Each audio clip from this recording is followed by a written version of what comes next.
All right, ladies, listen up. And not just all the single ladies, all the ladies, right? A great opportunity to network with driven individuals is coming here to the Queen City. It is the Exceptional Women's Business Tour. And joining us this morning to talk about it, global business leader, 11-time best-selling author, Dr. Michelle Thomas, is here with us from Atlanta. It's a pleasure to meet you. Welcome to the show. Thank you so much. Thank you for having me. This is amazing, and I'm so excited for this week. I am. So this tour is kicking off tomorrow. It's going to be tomorrow and Friday at UNC Charlotte.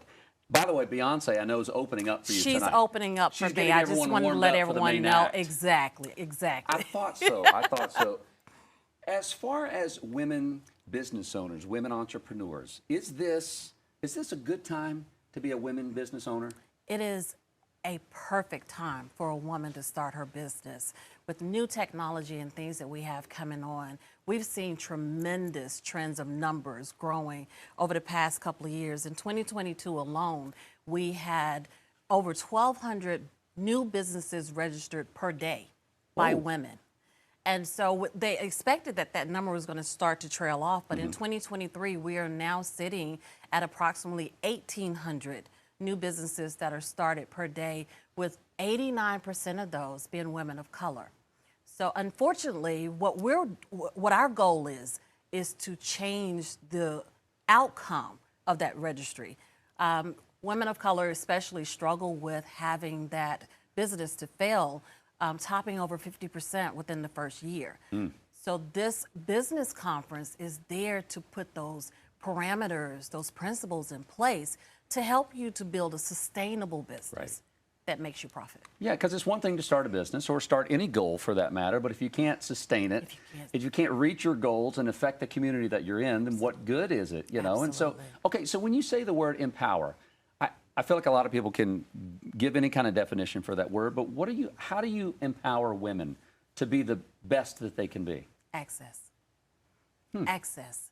I believe that a lot of times we struggle with opening up our business, with launching the initiatives that we have, because we approach it from an employee standpoint. So when you're starting that entrepreneur journey, if you haven't had access to the decision makers, if you don't have access to adequate funding, if you don't have access to vetted training, then you tend to not be able to grow because you're in a whole entity that you're not familiar with. Right.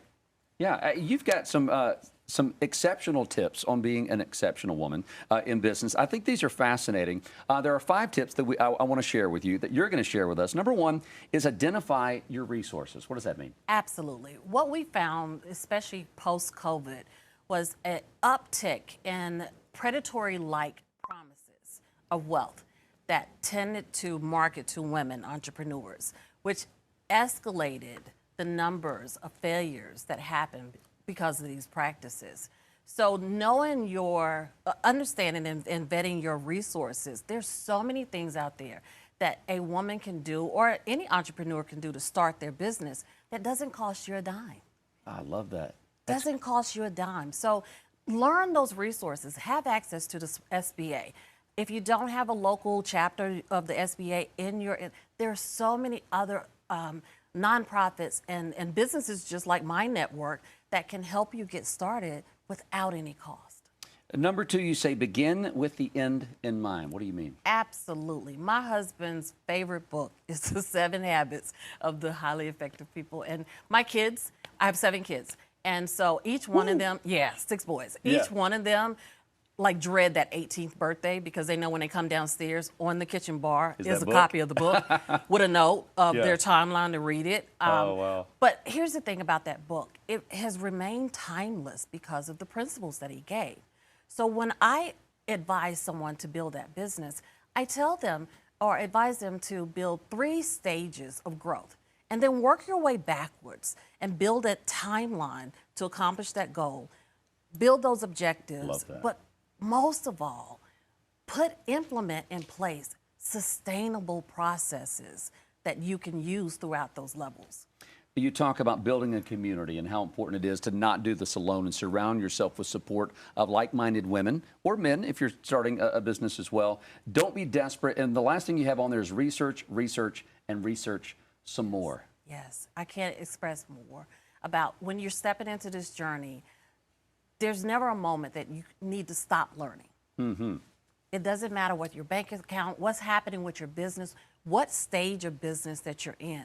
Always do your research, because we're looking at financial changes. We're looking at the economy changing. You want to stay on top of it before you render yourself obsolete, because your competitors are competing with the changes and the shifts within the market. This conference, Exceptional Women's Business Tour, again, is tomorrow and Friday, UNC Charlotte. We've got a link that we're going to put. There's the information right there. You can get tickets on eventbrite.com. Before we go, Dr. Thomas, the importance, I know you're also a life coach. Why is it so important that we try to maybe invest in ourselves, not in a selfish manner, but getting a life coach, having a mentor? Why is that so important? My advice is always, you surround yourself with people that are where you want to be, not where you are. So when you put yourself in the hands of a coach or an expert, and it doesn't even have to be a licensed or certified, just someone that you can see that are working these vetted business practices, that are seeing some type of transition and growth, put yourself in that position. Don't be afraid to volunteer.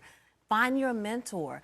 Every industry has that niche of where you can find your success. So find those people in that industry to help you grow. I love that. You sure you're not a pastor?